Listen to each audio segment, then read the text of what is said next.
The Atheist Debates Patreon project presents a debate review, Is Christianity Rational?, featuring David Wood and Eric Murphy.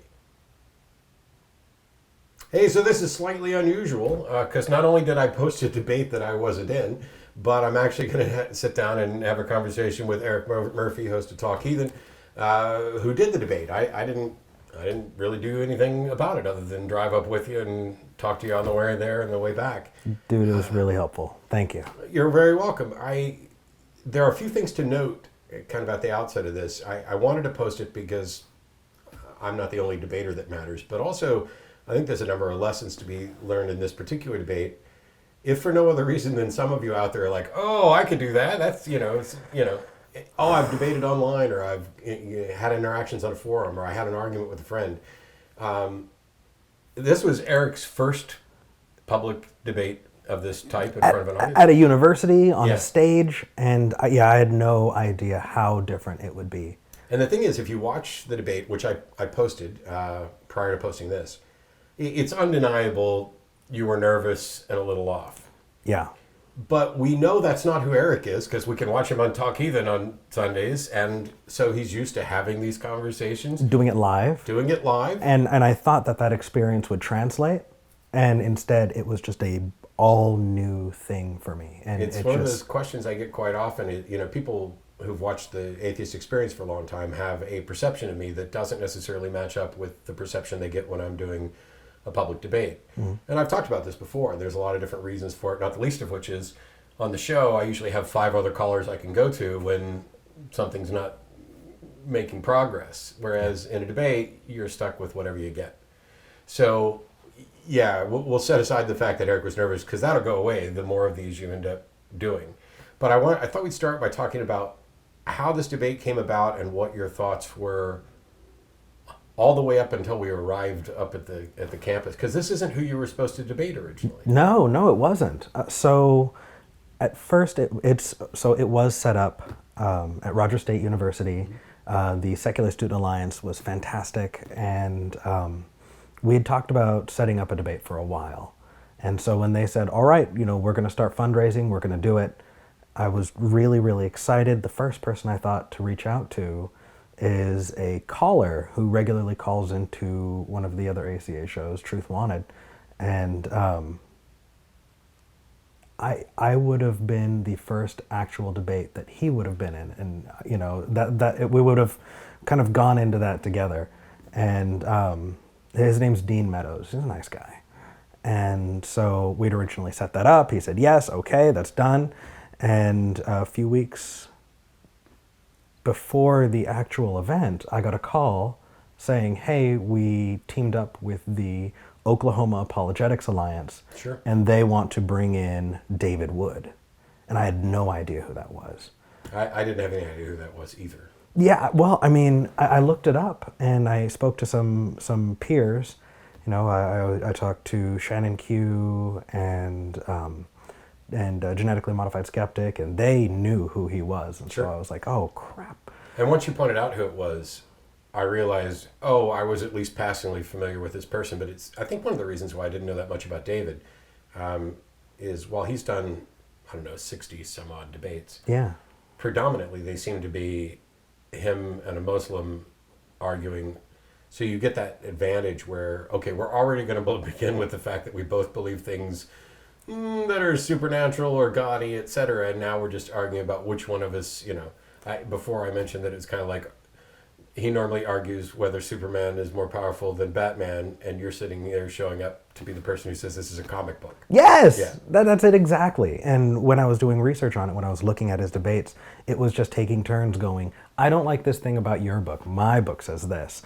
And they would just take turns doing that. Now, he had debated other atheists before. He had. He debated John Loftus. He debated Hannah Databoy. He debated a few people. And, on a stage, not just online. And so it definitely, it worried me. Now, was the topic to set in the same the whole way through? Is Christianity rational? Was that it from the beginning? Yes. Okay. Yes. We hadn't gotten that far by the time they switched to the debaters, and so I hadn't already agreed to something by the time they brought in David Wood.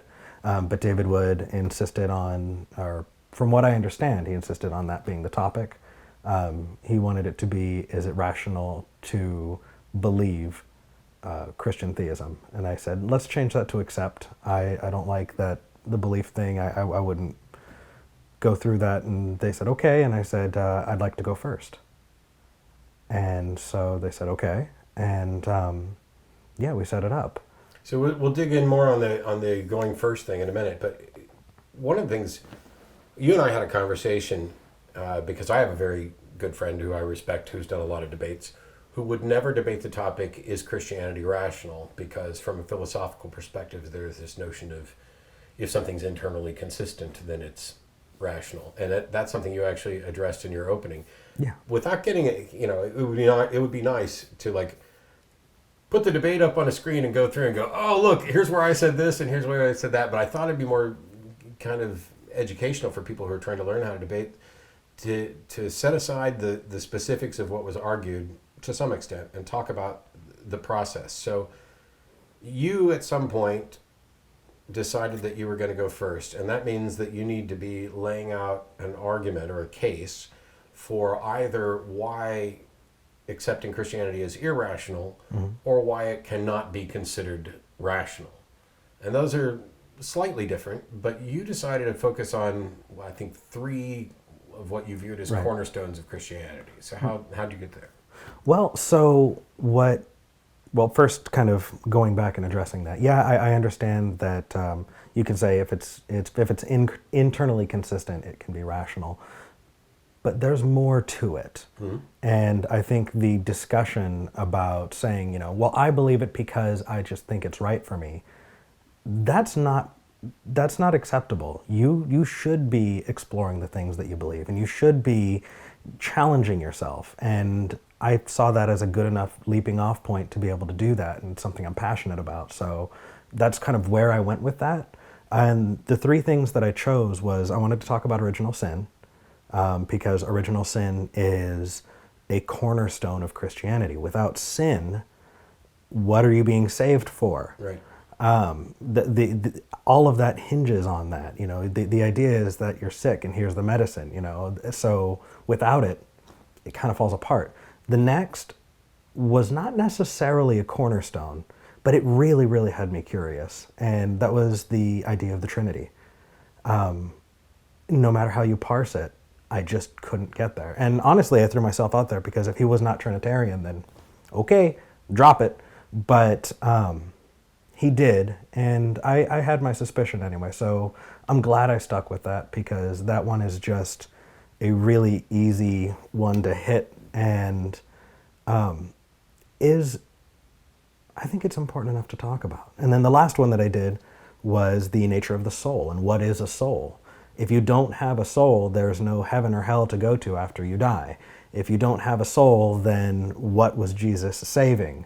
All of that kind of hinges on the soul. And so hitting that was another one that I think it would be very rational to say, hey, if you can't show me a soul, if you can't even demonstrate or give that, that reasoning, or if you can't show original sin, or you can't show the Trinity when you say that that's what it is, then no, accepting it as true is just not.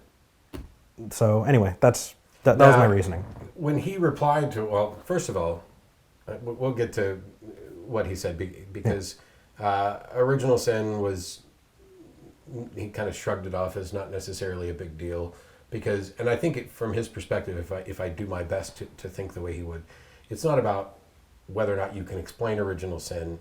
It's just, from his perspective, it's undeniable that there is sin and people are sinful, irrespective of whether it's inherited or anything else. This is the nature of the world. So the doctrine about original sin and inherited sin really wasn't a big deal for him. The Trinity thing may or may not be a cornerstone of Christianity. For me, it's sin, soul, and salvation, because I have to do everything with alliteration. So without any sin, there's nothing to be concerned about. Without any soul, there's nothing to be concerned for. Mm-hmm. And without this notion of salvation, or in this case, the resurrection, and what must I do to be saved, etc., I don't know how you can get to Christianity. But if we take a look at the debate, you started and you had, was it 15 minutes to open, or was it 20 minutes to open? I had a 20-minute period and I left 8 minutes on the floor. Yeah. Yeah, How's that was feel? real. Oh, dude, that was real bad. That was so bad. It's one of those things, and it was something that I warned you about a little bit, because everybody will do it. When you're first getting involved in public speaking and debates and things like that, you need to figure out whether you're the type of person who speaks faster than you think you're going to, or slower than you think you're going to. And the other thing is, if you prepare an opening or a speech or anything like that and rehearse it, something that I almost never do, because I found out, for me personally, it's a bad way to go. For other people, it's amazing. I mean, you listen to Seth Andrews, he'll rehearse down to, like split-second timing for pauses and gaps and impact, and that's what you want. And that's what you would want if you were doing a play. You don't want to go out and just, here's kind of generally what you guys are arguing about. Those sorts of, that may be a fun ad hoc thing. But in a debate, you're going to either talk faster or slower, and you need to know which one. But also, I watched you do something, we talked about it a little while ago, where in the moment, as you're moving forward with your points, you got in your head and were like, ooh, do I really want to make this point? Is this anywhere near as strong as I thought it was when I was rehearsing type Yeah. thing? There were a bunch of those that in my head I was like, oh, I can throw this out and I can go in with that, and then when the time came and I was getting ready to say it, I stopped and I thought to myself, well, how pointless is that? And the funny thing is it felt so powerful and poignant, and I think it would feel powerful and poignant to somebody who's never heard it before, but I've heard it already. And because of that, it fell flat in my mind, and I thought, why am I wasting their time with this? I should just move on to the next thing, And when you moved on, that cut minutes out of the thing. So in a 20-minute opening, you finished with after 12 minutes and some change. Yeah, and I was stuttering, and I lost my place, and I mean, everything that you could worry about doing, I felt like I ticked off. So you had a reason that you wanted to go first. And Yes. I'm assuming that related to making sure that you set the tone for where things were going. Right. So as you already said, when it comes to whether or not something is rational, you can pretty quickly close the door on that. If you say, well, is it consistent? Okay, now I'm going to show its consistency within its own framework. Yeah. And that's just not a worthy conversation. No. Harry Potter might be internally consistent, but that doesn't mean we have good reason to believe it, which is the question we're really asking. And that was literally the example that I gave on stage. Yeah. And so I wanted to nip that in the bud, because I really did want to get something substantive. And if you're just going to play word games and go around in circles, then there's really no point. So let me ask you this, and I don't know what your answer is, and I'm open to either one of them because this is a good discussion. If you had it to do over, and if and when you do another one of these, would you have the same motivation to try and go first? Would you now want to go second, or do you think it would depend on the subject and other things? I think it would depend on the subject. I was so anxious as well that the first topic that came up that I thought, ooh, I could do that, I just jumped on because I was excited. I've been wanting to do debates for a really long time. And this opportunity was something that I gave a lot on that I didn't necessarily have to. And so in the future, I think it's going to depend. If the onus is on the claimant and the claim is that a Christian God exists, then I want to make sure that people know what that burden looks like. For people who've like taken debate in school, in high school, in college, and stuff like that, it's usually dictated which side goes first, because in those structured competitive debates, you have a proposition, and so the affirmative side for the proposition. So it would be, affirmed it is rational to accept Christianity, and therefore whoever's the pro side is going to go first. Right. There's a number of reasons for that, for fairness. When I'm trying to decide if I'm going to speak first or second, most of the time I've actually left it up to my opponent. Yeah. And most of the time, as an atheist who's not affirming that there is no God, but instead responding to specific claims about God, it only makes sense for me to go second. If I go second, there's an advantage of going first, but if I go second, I have the advantage of having heard that. And if you're the type of person who, like me, has a variety of notes and then just composes on the fly, it makes it very easy to include some rebuttal in your opening statement. Not a direct rebuttal, like, he just said this, and because you don't want your opening statement to get up and just be a rebuttal. Right.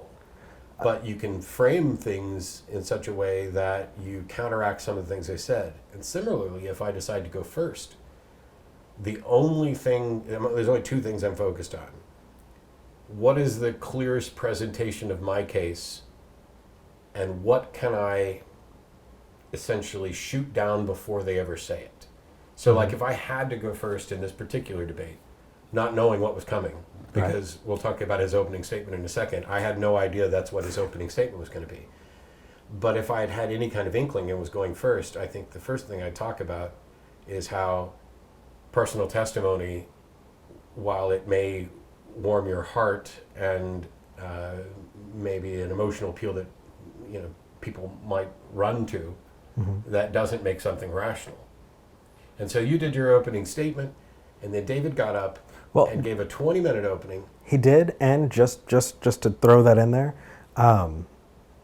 where I thought that he would go based on what I'd seen him do in the past is attacking atheism, and what he felt atheism is, to bolster his own claim.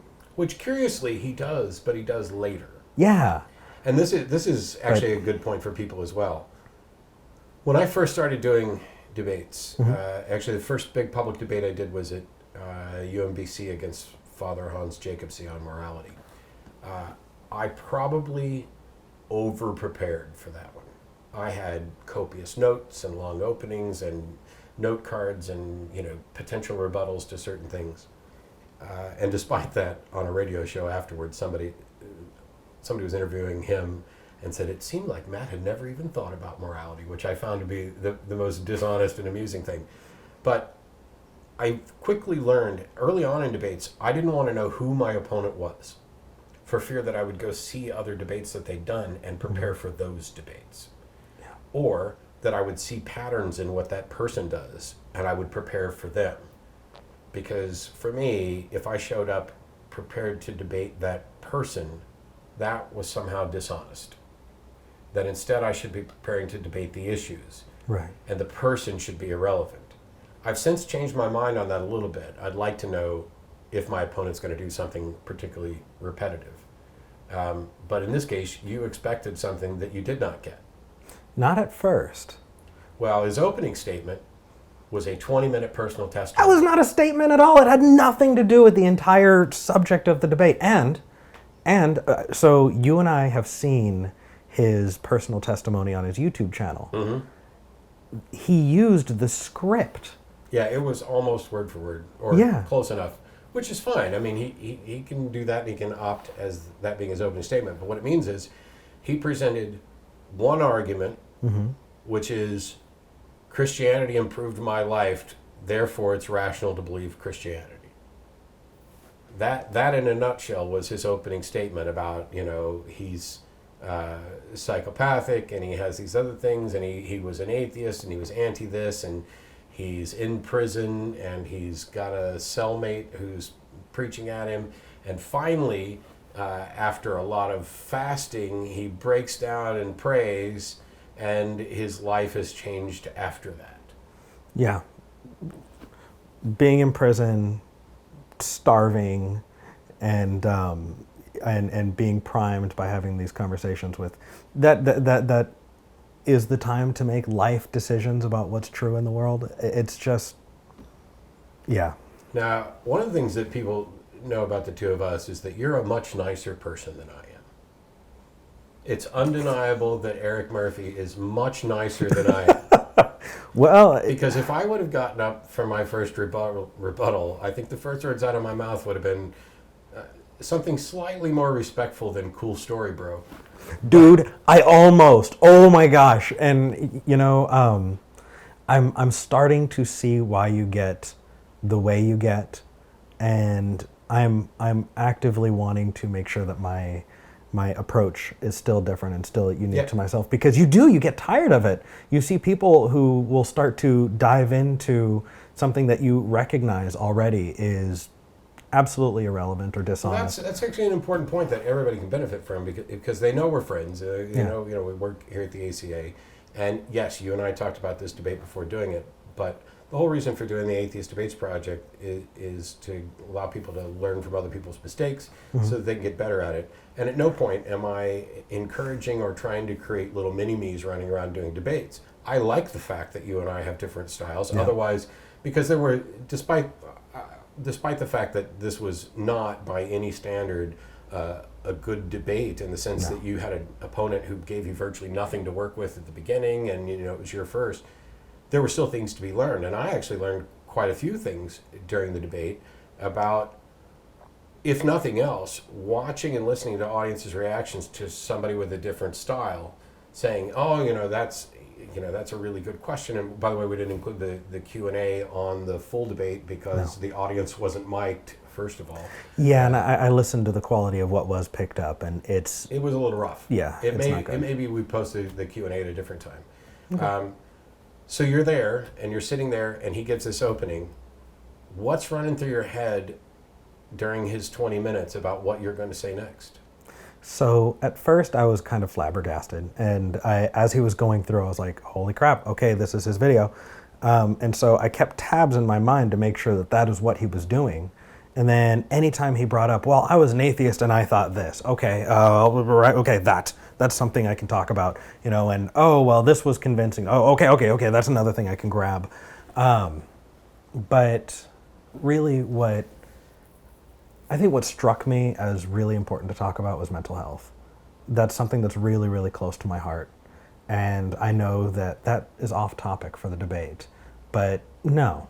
If you're going to talk about mental health and you're not going to talk about therapy and medication, we're stopping right there, and we're talking about therapy and medication. And we're going to talk about how the fact that him saying that he was, in any way cured or in any way, no longer experiencing those things. No.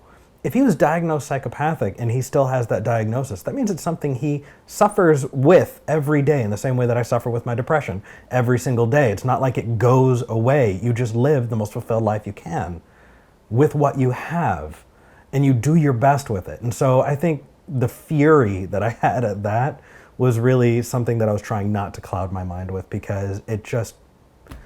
It was a really interesting point. And by all means, go watch the debate, because you'll see Eric's compassion and that this is an issue that's close to his heart. And yes, it functionally has little to nothing to do with the debate.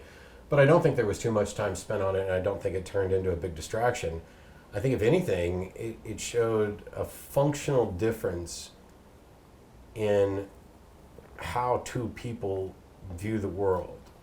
Because you've got one person, and by all means, I am not knocking David or disparaging his mental health issues, but you functionally have someone who's essentially without empathy at all on the side of Christianity. To what I understand, yeah. And then you have someone who, I would charitably say, exercises more empathy than most people I've met on the side of atheism. And I know that presents a dichotomy in some people's minds, where Christianity is that thing that exalts the inner soul and turns us into the best representatives of a Christ-like life, and it's the atheists that are the moral reprobates and stuff. There was a big question that I was kind of hoping would be addressed, but really wasn't, although I think I know what David's answer would be. But I've been toying with this idea for months, even before I knew who he was, of doing a video on, if God exists, why are there psychopaths? If God exists, why are there mental deficiencies that prohibit people from either having empathy to come to, an understanding of God, or worse, lacking the intellectual facilities to come to that thing, to be able to reason effectively?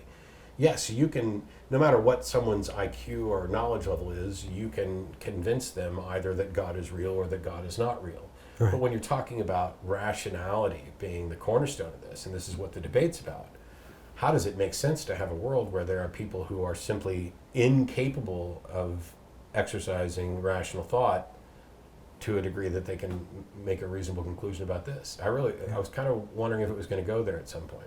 Well, and I'll dovetail on that is he has a PhD in philosophy.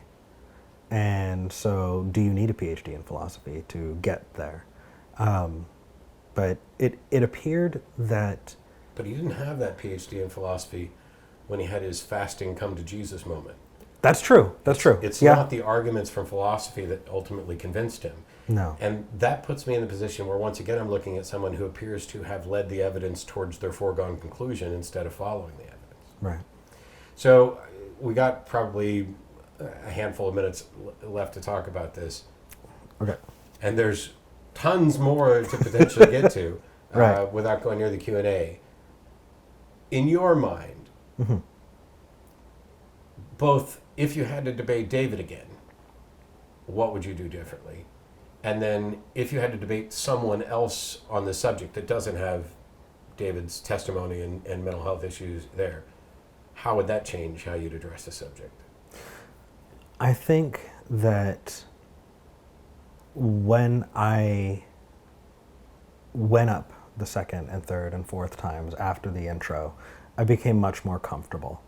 And being able to speak extemporaneously is something that I've been practicing and working on, and making sure that I have a functioning knowledge of what it is that we're talking about is, I think, what I would do in the future. I think that making sure that I know really what it is and I'm able to engage with it is more important than a gotcha moment that you want to manufacture and get ready for. Because the pieces that hit, those authentic pieces that people go, oh crap, that does just kind of drop in the moment sometimes. And I really, really enjoyed that much more than when I was perseverating over, well, how am I going to do this in the intro and how am I not going to do this in the intro, and wound up leaving almost half the time on the floor and just walking away.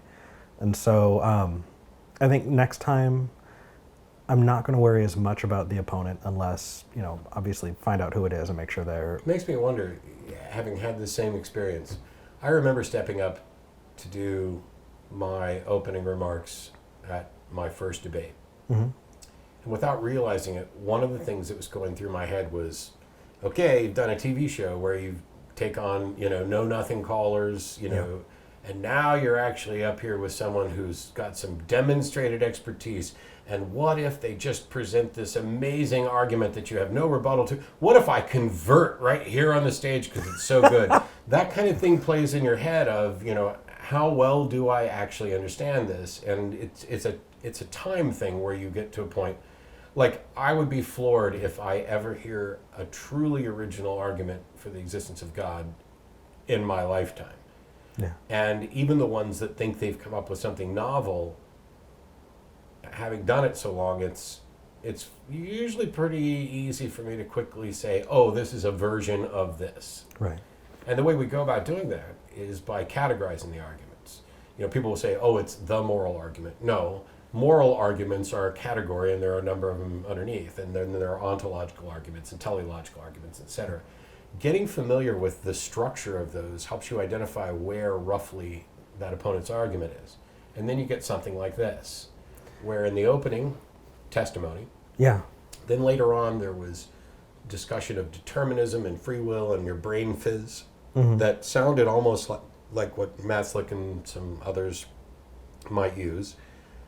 But they were what you were waiting for and what you expected, which was arguments against atheism. Because the perception is, if you can show that the notion that there is no God is untenable, well, then you're 90% of the way there towards your specific God, because if it's untenable that there's no God, there must be a God. And yet what they present doesn't actually show that it's untenable there's a God. It just shows that they find it unbelievable. Yeah. And try to appeal to, well, if this was the case, then everything would be bad. That does not touch on whether or not it's true. And or in this case, rational. Yeah, or yes, exactly.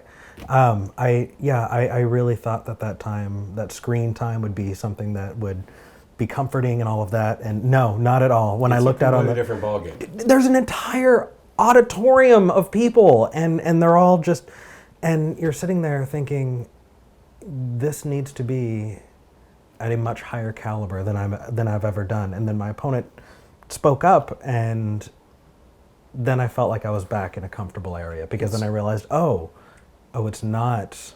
It's kind of the difference between arguing with somebody online and arguing with them in person. Mm-hmm. Those two things can feel very different. I'm gonna give you the last word on this, and we're gonna wrap this up for now. Although we may take a look at the Q&A, we may take a look at other debates. Hopefully, we'll both be doing other debates and can bounce ideas off. Sure. But I want to give you the chance to say, what thing were you most disappointed in your performance, and what thing were you most proud of in your performance? Because I think there's opportunity for both in every debate. Well, I'm really disappointed in two big things. First is that I left all of that time on the table at the beginning. And the second is that my vocal range and the tone and pacing was off. And that's something that you really take a lot of time to make sure that you have a handle on the shows. And it's something that an experienced debater has. It's something that you're able to do, is pace. And my pacing was off, and I remember I got really just excited, and I banged on the lectern, and I was just like, yes, this is it. And I go back and look at it, and I'm like, oh, I'm a train wreck. What the hell is... And I mean, honestly, looking back at it, the whole thing felt like a train wreck to me when I looked back. And I when we sat down afterwards, we kind of tore into some of them, and I have everywhere to get better. But the thing that I'm proudest of is I actually wasn't afraid of being proven wrong. I wasn't afraid of an argument coming up that I'd never heard of, because the right answer is I don't know. And if you say I don't know to something you don't know, what's the audience going to do? Be mad at you about it? I mean, it's an honest position. But then it's one of the most frustrating things, because from an audience's perspective, and this is something that I keep trying to correct, they think you're there to prove God doesn't exist, and he's there to prove God does exist. That's the fundamental flaw in all these. That's not how and why you showed up. No. And yet, that's the way people think about these things. And so, if you say, I don't know, I've had, apart from political issues and stuff, I don't know that I've ever seen people madder about what I've said than when I've said I don't know. Yeah, well, then they might not like me as a debater. I value I don't know. I treasure it. And if I get the opportunity to grow and learn something that I didn't before, then there's real value there. And so I really was not worried about that, because that's something authentic that I do like to bring to the table. And that is, what you see is what you get. Yep. And to his credit, that's true for David as well. Yeah. One nice thing about somebody suffering from psychopathy is there wasn't pretense. He believes what he believes for the reasons he believes. Mm-hmm. I only felt like I had kind of one moment where there was, I'm not quite sure intentional dishonesty, but in response to the question I made, because I laid a trap, which we're not going to go into in this particular video. There's be a teaser for something else when we do talk about the Q&A. In the Q&A, I had a mic drop moment that I'm really, really proud of. If we can salvage the audio, that would be fun. But otherwise, dude, it was comforting to be able to talk to you about this. And it was awesome being able to see at least one friendly face when I looked up into the crowd. And this is something that I've always dreamt of, and I never thought I'd get the opportunity to do. And now that I did it, I look at it and I'm nervous and I'm sad and I'm scared and I'm excited, and I just can't wait to do it again. It's exciting, it's exhilarating. So for all the people out there who've been watching this, and you've been getting, tips for how to have these conversations, primarily with your family members or with coworkers or friends or whatever else, and hadn't really considered what it's like to be in a public debate, hopefully you got some food for thought from somebody who's essentially doing it for the first time. For those of you who are looking to get in debate, I don't want to discourage anybody. I just want people to be aware that it's a very different beast than what you think it is. It's not just having a case presented. It's not just having the best arguments. It's not just being able to think on the fly. There's a performance aspect to it, a theater aspect to it, but also there's a hard aspect to it, a heart aspect to it, not hard, in the sense that if you come in with the goal of, I'm right, they're wrong, rawr, you're probably not going to do that well. Yeah. But if you're willing to identify that you don't know when you don't know, and you're willing to be shown to be wrong, and to be honest in the discussion that surrounds us, and I think these things should move in the direction of being more like discussions, I don't know how you can really go wrong, because I've seen some god-awful debates. This is not one of them. This was not, this is not going down on anybody's greatest debates, because there wasn't much to work with. Hey, here's my personal testimony. Here's why I don't believe your personal testimony makes something rational. Yeah. And sometimes you just got to deal with that. But what the nice things that Eric did, and I could beat him up over all kinds of stuff, just little, but they're little things. The nice thing is that Eric sat there, and it was impossible for that audience to not like him, or at least not accept that he was there in the spirit of honesty, ready to have a discussion. That he was motivated, interested, upbeat, and not just walking in to be, oh, Christianity's stupid and you're stupid for believing it. And that goes a long way. Because at the end of the day, maybe people don't change their mind very much over the course of a single debate about the subject as a whole. But if they change their mind about who atheists are, and who these people are who are saying, no, I don't believe what you believe, that is already a win, and it moves us closer to getting people to be able to understand, hey, wait a minute, you don't believe in God, and you weren't a terrible person, and now I have a better understanding of why you don't believe in God, and maybe I'll get there, maybe I won't, maybe I'll find a new way to talk to you to get you to believe in God, because now I know who you are as a person. Yeah. All of those things are valuable, not just, oh, I got my argument, here's my rebuttal, boom, gotcha. Mic drop. Yeah. The people who look at debates as if they're WWE events really annoy the crap out of me. But I understand the cathartic aspect of this, the people who want to watch the Atheist Experience for the, Matt dominates Christian rock. Yeah. I understand where that comes from. It's just not my goal. I know it's not your goal.